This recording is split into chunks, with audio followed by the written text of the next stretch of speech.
This is the Get Real Clinic podcast with Dr. Masterson. Welcome to the Get Real Clinic podcast. I'm really glad that you're here. Here's why we exist. We understand that in order to have really great outcomes, really great results, we've got to be able to get real in clinic. And the reason for that is because we deliver healthcare with other people. I've been in some great clinics. I've been in some awful situations at clinic, and it always has to do with the people that you're working with. And we have control over that. We have the ability to influence what our work culture is like. If we enjoy going to work, if we enjoy the people we work with, because we can affect the relationships with those people by actively engaging with those people. So on this podcast, we're going to focus on the cultural and the people dynamics as it relates to communication, workplace drama, things like scheduling and boundaries in order to have a really great clinical experience as it relates to human relationships. My name is Dr. Masterson, and I've been in lots of clinics for lots of years and now have been able to open several clinics, and I've learned a lot about what not to do. And I'm going to share the things that I've learned so that you don't make the same mistakes I did and you can have a great experience at work, because I want you to have great outcomes and I want you to get real in clinic.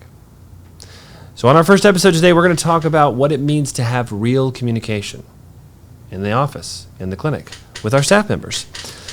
The way this podcast is going to work, the same every week, is we're going to take a topic and then we're going to break it down into the two different lanes that it belongs into. One for the providers, surgeons, doctors, and one for the team members.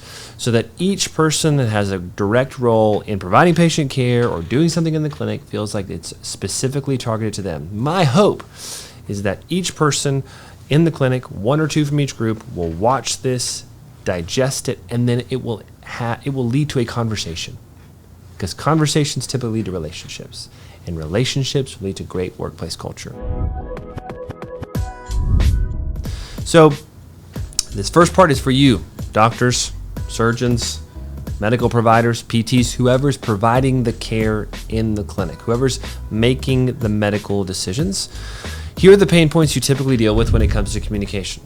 The first one is typically like, why does no one care except for me? Or I already said that once. Why am I having to say it again? Or we had a meeting about this. It was really clear. I stood up in front of everyone and I said it, and now no one understands. Or why does no one say anything until it becomes a huge problem?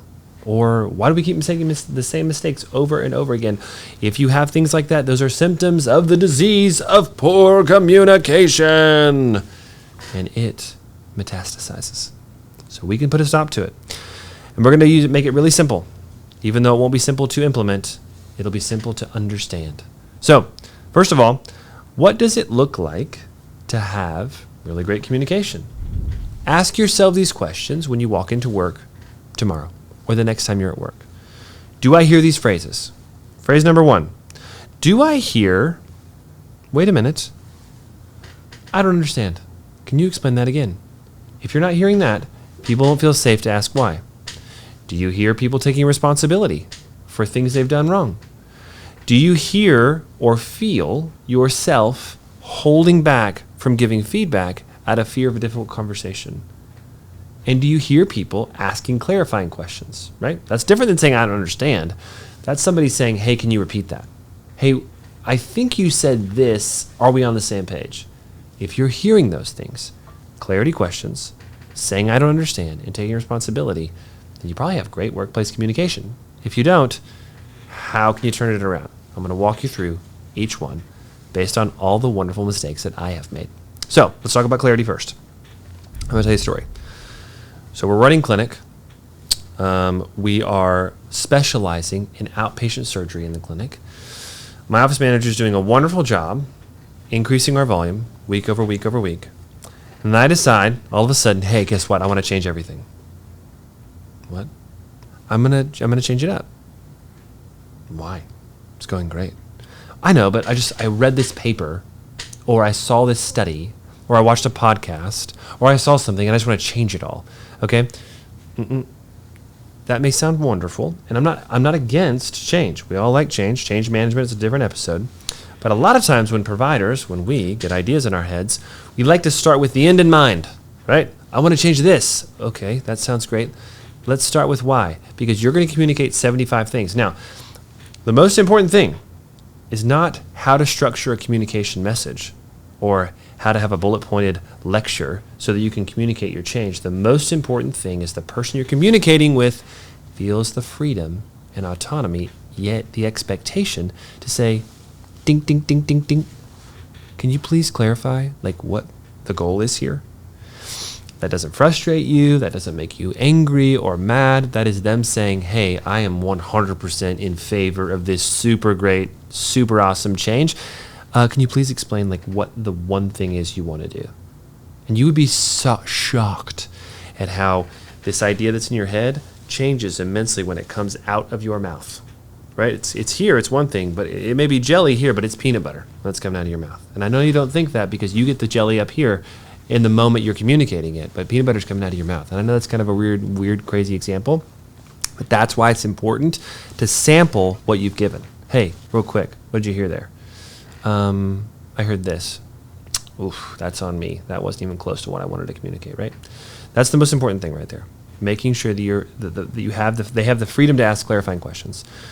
Number 2 is I want you to lean away from apathy. And what I mean by that is in all of us, not all of us, let's be honest, in most of us, the doctors, surgeons, we want to be perceived as good bosses. Right, we want to be, hey, my employees like working here, right? We all have that. That's why we're watching this podcast. If you didn't feel that way, you probably wouldn't be watching. If you feel that way, you probably have a natural tendency to bend away from having conversations about what some would call nitpicky issues, right? I just don't want to have that conversation. I mean, it's not perfect. It's not exactly right, but I just don't want to say anything because then they're going to perceive me as a jerk, right? We want our staff to like us, and that's that comes from a good place. However, if somebody makes a mistake and you don't give them feedback, you're withholding valuable information from them. And they're going to make that mistake again and again and again and again. We all intuitively understand this, but we're trapped by the lie that if I say this, they're going to think I'm a huge jerk. They're not. They're going to think you're a huge jerk when you explode on them in 3 months for not ever having said anything and letting all that build up. Be comfortable with leaning into this discomfort so that you can form a deeper relationship and say, hey, that wasn't right, but that's okay. I'm going to teach you how to do that again. Okay?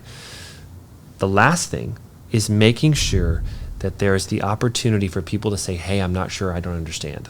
Let me tell you another story. So when we launched our practice several years ago, we wanted to start an allergies therapy clinic. In doing so, we paid for a team to come in, teach our staff how to do things. It was wonderful. It was fantastic. The staff started doing allergy shots, increasing volume. We had more staff members added to the team. Eventually, crazy, somebody made a mistake. I know, it never happens in your clinic, I'm sure. That mistake got made again by another employee, and another employee, and another employee, and another employee, because no one ever felt the freedom to say, I don't think this is right. This isn't what the instruction manual says. And that's the crazy thing about it. The instruction manual that was given to us from the outside company clearly said, do not do this. But we were doing it because one person had made the mistake, and here's the problem. Here's the communication fall part or deficit. No one felt the freedom to say, hey, I don't understand. This is in conflict with what this says, okay? And it's our responsibility to make that happen. So how do we do that? We say, we reward anybody who speaks up. Somebody says, hey, I think this doesn't really make sense to me. I don't know if we're following the rules here. Yes.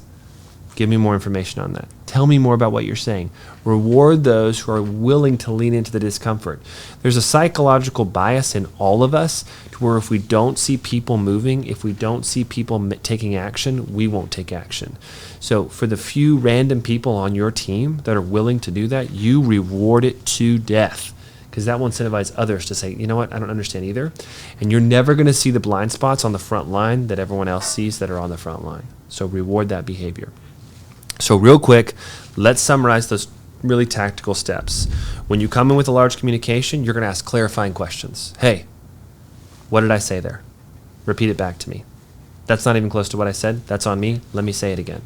Number 2, you're going to lean away from apathy. If something isn't right or something's a little off, I want you to ignore the part of your brain that's going to say, hey, they're going to think I'm a jerk if I say this. And I want you to say it in a loving and encouraging way, but you're not going to avoid the difficult conversation. And then number 3, you're going to reward the heck out of a staff member or an employee who says, hey, you know what, I'm not sure I understand this, because we understand that people do not have a bias for action, right? And the random ones that do, you're going to say, that is my flipping hero right there. You start asking them a question. Have you seen anything today that wasn't in line? That's going to get more people to engage with saying, hey, I'm not sure we're doing this right either. You do those 3 things, you're going to see the questions that, hey, I don't understand, and asking clarifying questions. You're going to ask yourself those questions, and 3 months from now, and that's going to go through the roof. You're going to be able to say, now we got great outcomes because you know what we did? We got real. Thanks for watching.